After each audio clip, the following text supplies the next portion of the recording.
everyone. അപ്പോൾ ദാ exam ആണ്, എല്ലാവരും അതിൻ്റെ ഒരു ചൂടിലാണെന്ന് എനിക്കറിയാം. അപ്പോൾ എന്തായാലും എക്സാമിന് ചോദിക്കാൻ പോകുന്ന വളരെ വളരെ വളരെ ഇമ്പോർട്ടൻ്റ് ആയിട്ടുള്ള കുറച്ച് ക്വസ്റ്റ്യൻസ് ആണ് നമ്മൾ ഈ ഒരു വീഡിയോയിൽ ഡിസ്കസ് ചെയ്യാനായിട്ട് പോകുന്നത്. അപ്പോൾ ശ്രദ്ധിച്ചിരിക്കുക, എല്ലാ ക്വസ്റ്റ്യൻസും ഇമ്പോർട്ടൻ്റ് ആണ്, നോട്ട് ഡൗൺ ചെയ്യുക. ആദ്യത്തെ ക്വസ്റ്റ്യൻ തൊട്ട് അവസാനത്തെ ക്വസ്റ്റ്യൻ വരെ നോക്കുക. യെസ്, അപ്പോൾ ഈ വീഡിയോ ത്രൂ ഔട്ട് കാണാനും മറക്കരുത്. യെസ്, അപ്പോൾ ആദ്യത്തെ ക്വസ്റ്റ്യനിലേക്ക് പോവാം. Choose the correct pair from the following. എന്താണ്? താഴെ തന്നിട്ടുള്ളവയിൽ നിന്നും ശരിയായ ജോഡി തിരഞ്ഞെടുക്കാനാണ് പറഞ്ഞിട്ടുള്ളത്. പെൽവിസ് അരിപ്പകളിൽ നിന്നും മൂത്രം ഒഴുകിയെത്തുന്ന കുഴൽ, അഫറന്റ് വെസൽ ബോമൻസ് ക്യാപ്സൂളിൽ നിന്നും പുറത്തേക്ക് വരുന്ന കുഴൽ, കോർട്ടെക്സ് എന്ന് പറഞ്ഞാൽ dark coloured inner part of the kidney, medulla എന്ന് പറഞ്ഞാൽ light coloured outer part of the kidney. നമുക്കറിയാം ഇതിൽ ഏതൊക്കെയാണ് തെറ്റായിട്ടുള്ള സ്റ്റേറ്റ്മെന്റ്. മിഡില എന്ന് പറയുന്നത് എന്താണ്? ലൈറ്റ് കളേർഡ് ഔട്ടർ പാർട്ട് അല്ല, മിഡില എന്ന് പറയുന്നത് ഇന്നർ പാർട്ടാണ്. കോർട്ടെക്സ് എന്ന് പറയുന്നത് ഔട്ടർ പാർട്ടാണ്. അഫറന്റ് വെസൽ, അഫറന്റ് എന്ന് പറയുമ്പോൾ അകത്തേക്ക് എന്ന് ആലോചിക്കണം. Blood vessel that comes into the Bowman's capsule, അല്ലേ? Comes into the Bowman's capsule. അപ്പൊ ഇതും തെറ്റാണ്. പെൽവിസ് എന്ന് പറഞ്ഞാൽ എന്താണ്? നെഫ്രോണിൽ നിന്നും, അല്ലേ? ഫിൽറ്റേഴ്സ് ആയിട്ടുള്ള നെഫ്രോണിൽ നിന്നും കളക്ടിംഗ് ഡക്റ്റിൽ നിന്ന് വന്നിട്ട് യൂറിൻ എത്തുന്ന ആ ഭാഗമാണ് പെൽവിസ് എന്ന് പറയുന്നത്. അതുകൊണ്ട് ആദ്യത്തെ സ്റ്റേറ്റ്മെന്റ് ആണ് ശരിയായിട്ടുള്ളത്. ഓക്കെ, ആദ്യത്തെ സ്റ്റേറ്റ്മെന്റ് ആണ് ശരിയായിട്ടുള്ളത്. ഇനി അടുത്ത ക്വസ്റ്റ്യൻ നോക്കാം. Yes, write the function of the part indicated as x in the figure. ചിത്രത്തിൽ x എന്ന് സൂചിപ്പിച്ചിരിക്കുന്ന ഭാഗത്തിന്റെ ധർമ്മം എഴുതാനാണ് പറഞ്ഞിട്ടുള്ളത്. അപ്പൊ അതിന് നമ്മൾ ആദ്യം എന്ത് എഴുതണം? x എന്ന് പറയുന്നത് എന്താണ്? x എന്ന് പറയുന്നത് കളക്ടിംഗ് ഡക്റ്റ് ആണ്, അല്ലെ? കളക്ടിംഗ് ഡക്റ്റ് അല്ലെങ്കിൽ ശേഖരണനാളി. ശേഖരണനാളിയാണ്. ശേഖരണനാളിയുടെ ഫംഗ്ഷൻ എന്ന് പറയുന്നത് എന്താണ്? ഇറ്റ് കളക്ട്സ് ദി യൂറിൻ, അല്ലെ? എവിടെ നിന്നും? Collects the urine from different nephrons.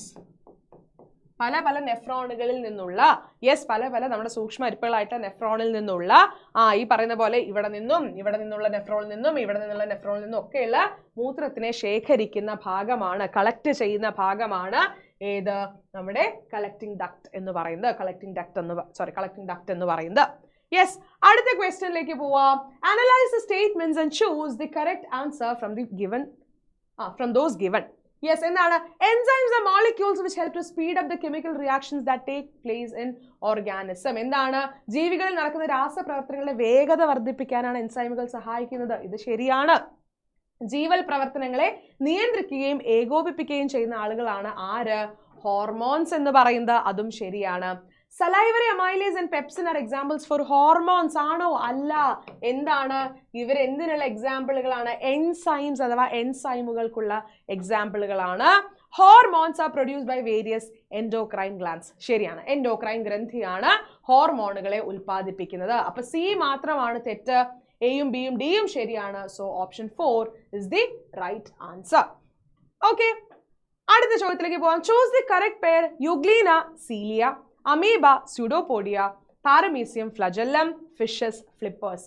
യുഗ്ലീനയിൽ flagellum ആണ്, ഇതുകൊണ്ട് തെറ്റാണ്. പാരമീസിയത്തിൽ സീലിയാണ്, ഇതും തെറ്റാണ്. ഫിഷസിൽ ഫിന്നുകളാണ്, അല്ലെ? ഫിൻസ് ആണ് ഉണ്ടായിരിക്കുക, ഇതും തെറ്റാണ്. അമീബ സ്യൂഡോപോഡിയ എന്ന് പറയുന്നത് കറക്റ്റ് ആയിട്ടുള്ള ആൻസർ ആണ്. ഓക്കെ, അടുത്തത്.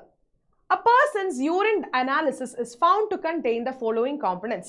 Identify the diseases associated with each and write the answer. എന്താണ്?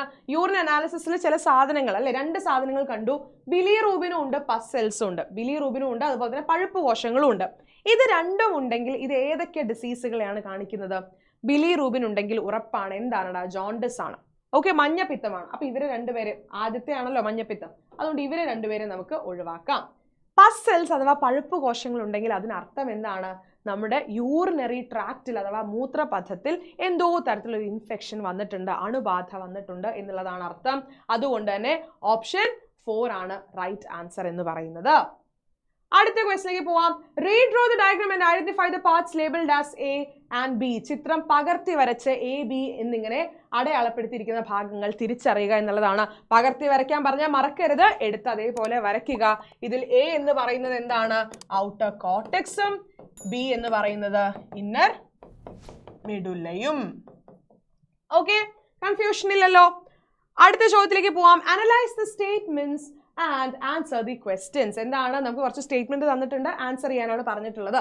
When touched a touch me not plant, its leaves curl up. എന്താണ്?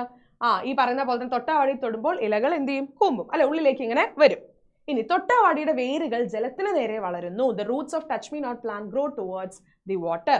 Write the names of the movements indicated as A and B. Very very very important plant movementകൾ എക്സാമിന് ചോദിക്കും. ഇതിൽ ആദ്യത്തെ touch me not തൊടുമ്പോൾ അതിന്റെ ഇലകൾ ഇങ്ങനെ മടങ്ങുന്നത് എന്താണെടാ? നാസ്റ്റിക് മൂവ്മെന്റ് ആണ്. നാസ്റ്റിക് മൂവ്മെന്റ് ആണ്. നാസ്റ്റിക ചലനം. നാസ്റ്റിക ചലനമാണ്. അങ്ങനെയാണെങ്കിൽ ബി എന്ന് പറയുന്ന റൂട്ട് വേരുകൾ ജലത്തിലേക്ക് വളരുന്നു എന്ന് പറയുമ്പോൾ അതെന്താണ്? അത് ഹൈഡ്രോട്രോപ്പിസം ആണ്. ഹൈഡ്രോട്രോപ്പിസം ആണ്. ഇനി അല്ലെങ്കിൽ നിങ്ങൾ ട്രോപ്പിക് മൂവ്മെന്റ് എന്ന് എഴുതിയാലും തെറ്റില്ല, ട്രോപ്പിക ചലനം എന്നും എഴുതാം. How do these movements differ? എന്താണ് നാസ്റ്റിക ചലനവും ട്രോപ്പിക ചലനവും തമ്മിലുള്ള വ്യത്യാസം? നാസ്റ്റിക് മൂവ്മെന്റും ട്രോപ്പിക് മൂവ്മെന്റും തമ്മിലുള്ള വ്യത്യാസം, നാസ്റ്റിക് മൂവ്മെന്റ് എന്ന് പറയുമ്പോൾ അവിടെ ഡയറക്ഷൻ ഓഫ് സ്റ്റിമുലസും മൂവ്മെന്റ് ഓഫ് ദി പാർട്ടും തമ്മിൽ ഒരു ബന്ധവും ഇല്ല. യെസ്, അവിടെ ഡയറക്ഷനുമായിട്ട് ഒരു ബന്ധവുമില്ല. സ്റ്റിമുലസിന്റെ ഡയറക്ഷൻ ഓഫ് സ്റ്റിമുലസ് എന്ന് പറയുന്നത് ഒരു ഫാക്ടർ അല്ല. നിങ്ങൾ ഏത് ഭാഗത്ത് നിന്ന് നിങ്ങൾ സ്റ്റിമുലസ് കൊടുത്താലും അതിന്റെ ഡയറക്ഷൻ അത് ബാധിക്കാൻ പോകുന്നില്ല. Tropic movement when the movement of the plant is in accordance with the direction of the stimulus. Stimulus-ന്റെ ഡയറക്ഷനുമായിട്ട് ഉദ്ദീപന ദിശയുമായിട്ട് അല്ലെങ്കിൽ അതിനോട് ചേർന്നിട്ടാണ് അതിനനുസരിച്ചിട്ടാണ് സസ്യചലനം നടക്കുന്നത് എന്നുണ്ടെങ്കിൽ അതാണ് എന്ത്? ട്രോപ്പിക് മൂവ്മെന്റ് അഥവാ ട്രോപ്പിക ചലനം എന്ന് പറയുന്നത്. ഓക്കെ, അടുത്ത ചോദ്യത്തിലേക്ക് പോവാം. Observe the illustration and answer the questions given below. Name the process of gas exchange shown in the illustration. എന്താണ് ഇവിടെ തന്നിരിക്കുന്ന ഈ ഒരു ചിത്രീകരണത്തിൽ കാണിച്ചിരിക്കുന്ന വാതക വിനിമയ പ്രക്രിയയുടെ പേര് എഴുതാനാണ് പറഞ്ഞിട്ടുള്ളത്. ഇതെന്താണ്? This is alveolar exchange of gases അല്ലെ? alveolar വാതക വിനിമയം. alveolar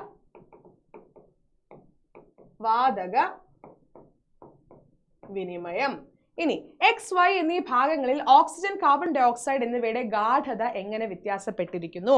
എക്സ് എന്ന് പറയുന്ന ഭാഗത്ത് എന്താണ്? ഓക്സിജന്റെ അളവ് എന്ന് പറയുന്നത് കൂടുതലാണ്. ഓക്സിജന്റെ അളവ് കൂടുതലാണ്. അതുകൊണ്ട് ഓക്സിജൻ എന്ത് ചെയ്യും? ആൽവിയോളസിൽ നിന്ന് നേരെ നമ്മുടെ രക്തലോമിക അഥവാ നമ്മുടെ ബ്ലഡ് കാപ്പിലറീസിലേക്ക് പോകുന്നു, അല്ലെങ്കിൽ ബ്ലഡ് വെസൽസിലേക്ക് പോകുന്നു. ഓക്കെ, ഇനി നമ്മുടെ ഈ പറഞ്ഞ ബ്ലഡ് വെസലിന്റെ അകത്ത് രക്തക്കുഴലിന്റെ അകത്ത് എന്താണ്? കാർബൺ ഡൈ ഓക്സൈഡിന്റെ അളവ് കൂടുതലാണ്. കാർബൺ ഡൈ ഓക്സൈഡിന്റെ കോൺസെൻട്രേഷൻ കൂടുതലാണ്.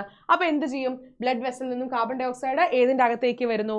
ആൽവിയോളസിലേക്ക് വരുന്നു. ഓക്കെ, ക്ലിയർ ആണല്ലോ? യെസ്. അടുത്ത ക്വസ്റ്റ്യൻ വളരെ വളരെ വളരെ ഇമ്പോർട്ടന്റ് ആയിട്ടുള്ള ഒരു ക്വസ്റ്റ്യൻ ആണ്. Observe the illustration and answer the questions. What is the process that takes place in part C and what fluid is formed? എന്താണ് സി എന്ന് പറയുന്ന സ്ഥലത്ത് നടക്കുന്ന പ്രോസസ് എന്താണ്? അതുവഴി ഉണ്ടാവുന്ന ഫ്ലൂയിഡ് അഥവാ ഈ പറയുന്ന പോലെ തന്നെ ദ്രാവകം ഏത് എന്നാണ് ചോദിക്കുന്നത്. സി എന്ന് പറയുന്നത് എന്താണ്? സി എന്ന് പറയുന്നത് ഗ്ലോമറൂലസ് ആണ്. ഗ്ലോമറൂലസിൽ നടക്കുന്ന പ്രോസസ് എന്ന് പറയുന്നത് എന്താണ്? അൾട്രാ ഫിൽട്രേഷൻ ആണ്. അൾട്രാ ഫിൽട്രേഷൻ അഥവാ സൂക്ഷ്മ അരിക്കൽ. സൂക്ഷ്മ അരിക്കലാണ് നടക്കുന്നത്. അതുവഴി ഉണ്ടാവുന്ന ഫ്ലൂയിഡ് ആണ് ഏത്? Glomerular filtrate. Glomerular filtrate. How does the difference in diameter of blood vessels A and B help in this process? ഈ ഒരു രണ്ടിലും ഉണ്ടാവുന്ന ഇതിന്റെ വ്യാസ വ്യത്യാസം എങ്ങനെയാണ് ഈ പറയുന്ന അൾട്രാ ഫിൽട്രേഷൻ സഹായിക്കുന്നത്? എ എന്ന് പറയുന്ന അഫറന്റ് വെസൽ അല്ലെ? എ എന്ന് പറയുന്നത് അഫറന്റ് വെസലും ബി എന്ന് പറയുന്നത് ഇഫറന്റ് വെസലുമാണ്. അഫറന്റ് വെസലിന് ഡയമീറ്റർ കൂടുതലും ഇഫറന്റ് വെസലിന് ഡയമീറ്റർ കുറവുമായതുകൊണ്ട് ഇതിൻ്റെ അകത്ത് എന്തുണ്ടാവും? ഇതിൻ്റെ അകത്ത് പ്രഷർ ഉണ്ടാവും. ഇതിൻ്റെ അകത്തുള്ള പ്രഷർ കൂടും അഥവാ മർദ്ദം എന്ന് പറയുന്നത് കൂടും. മർദ്ദം കൂടുമ്പോൾ സൂക്ഷ്മ അരിക്കൽ അഥവാ അൾട്രാ ഫിൽട്രേഷൻ നടക്കുന്നു. പ്രഷർ ഉണ്ടാവുന്നു. പ്രഷറിനനുസരിച്ചിട്ട് എന്ത് ചെയ്യുന്നു? ഇവിടെ ഒരു പ്രഷർ അനുഭവപ്പെടുമ്പോൾ ഇതിൻ്റെ അകത്തുനിന്ന് ബ്ലഡ് എന്ത് ചെയ്യും? ഫിൽട്ടർ ചെയ്ത സാധനങ്ങൾ ഇതിങ്ങോട്ട് വരുന്നു. ഓക്കെ, അപ്പൊ അതാണ് ഈ ഒരു പ്രോസസ് എന്ന് പറയുന്നത്. Very very very important, mark ചെയ്ത് വെക്കുക. യെസ്, അപ്പൊ അത്രയും ക്വസ്റ്റ്യൻസ് ആണ് നമുക്ക് ഡിസ്കസ് ചെയ്യാൻ ഉണ്ടായിരുന്നത്. അപ്പോൾ ഈ ക്വസ്റ്റ്യൻസ് എല്ലാം തന്നെ ക്ലിയർ ആയി എന്ന് വിചാരിക്കുന്നു. വളരെ വളരെ വളരെ ഇമ്പോർട്ടൻ്റ് ആയിട്ടുള്ള ക്വസ്റ്റ്യൻസ് ആണ്. അപ്പൊ എന്തായാലും ഇനി ബാക്കി ക്വസ്റ്റ്യൻസ് ഒക്കെ നമ്മൾ മാരത്തോണിൽ ഡിസ്കസ് ചെയ്യുന്നുണ്ടാവും. അപ്പൊ എല്ലാവരും എന്ത് ചെയ്യണം? ഇതൊക്കെ കണ്ട ശേഷം അങ്ങോട്ട് വരണം. മാരത്തോണിൽ ഇതിന്റെ കുറേ അധികം ക്വസ്റ്റ്യൻസ് നമ്മൾ ചെയ്യുന്നുണ്ടായിരിക്കും. അപ്പൊ ഈ ഒരു വീഡിയോ എൻ്റെ കുട്ടികൾക്ക് എല്ലാവർക്കും ഇഷ്ടപ്പെട്ടു എന്നുണ്ടെങ്കിൽ മക്കൾ എന്ത് ചെയ്യുക? ലൈക്ക് ചെയ്യുക. നിങ്ങളുടെ ഫ്രണ്ട്സിന് എല്ലാവർക്കും എന്ത് ചെയ്യണടാ? ഷെയർ ചെയ്ത് കൊടുക്കണം. എല്ലാവരും അറിയട്ടെ, ഇത്രയും ക്വസ്റ്റ്യൻസ് ഉണ്ടെന്ന് അറിയട്ടെ. ഷെയർ ചെയ്ത് കൊടുക്കുക. അപ്പോൾ അതേപോലെ തന്നെ നമ്മുടെ ചാനൽ സബ്സ്ക്രൈബ് ചെയ്യാൻ മറക്കരുത്. ഒരുപാട് ഷോർട്സും കാര്യങ്ങളൊക്കെ അപ്ലോഡ് ചെയ്യുന്നുണ്ട്. ആ ഷോർട്സ് ഒക്കെ നിങ്ങൾ കാണണം കേട്ടോ. യെസ്, അപ്പോൾ അങ്ങനെയാണെങ്കിൽ അടുത്തൊരു വീഡിയോയിൽ കാണാം. Till then all the best and by.